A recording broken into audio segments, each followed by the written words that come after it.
I am at the Eastern Gate. You can see behind me the Eastern Gate.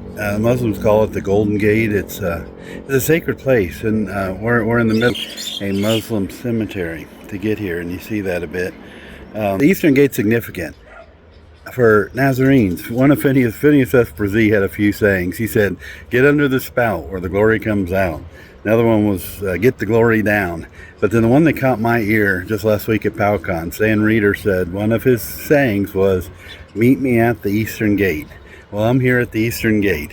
And now the significance of the Eastern Gate, of course, it's walled up. Saladin, I think was his name, the Muslim, during the Crusades and all that, he walled this up because he heard about that king that was coming, that would come through the Eastern Gate. And I want to read that real quick if I can. And we're under surveillance here. This is a sacred place for Muslims as well, and they know the importance of it to Jews and Christians.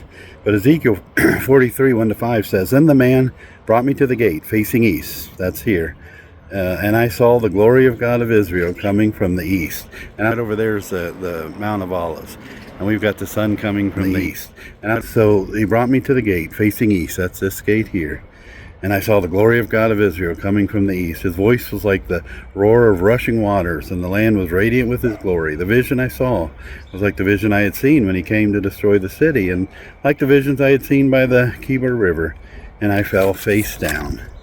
The glory of the Lord entered the temple through the gate facing east." That's this gate here.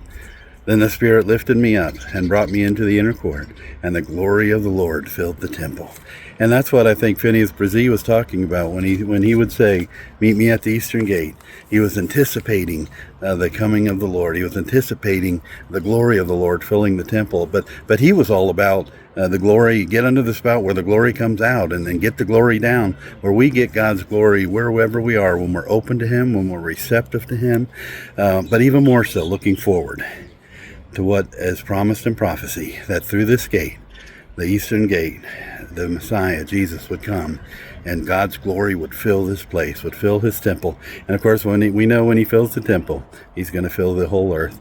So I'm gonna close here at the Eastern Gate in Jerusalem. Never thought I would be here, but I wanted to share with you about the Eastern Gate here, the importance of it to all those who live here, the importance of it to us as Christians, because this is where Jesus will return through. So I'm gonna just turn this around, some pictures. So again, there's the Mount of Olives up there, and then I'm gonna turn this way. We've got the Muslim cemetery, but here's the Eastern Gate. I'm gonna try to get this wider.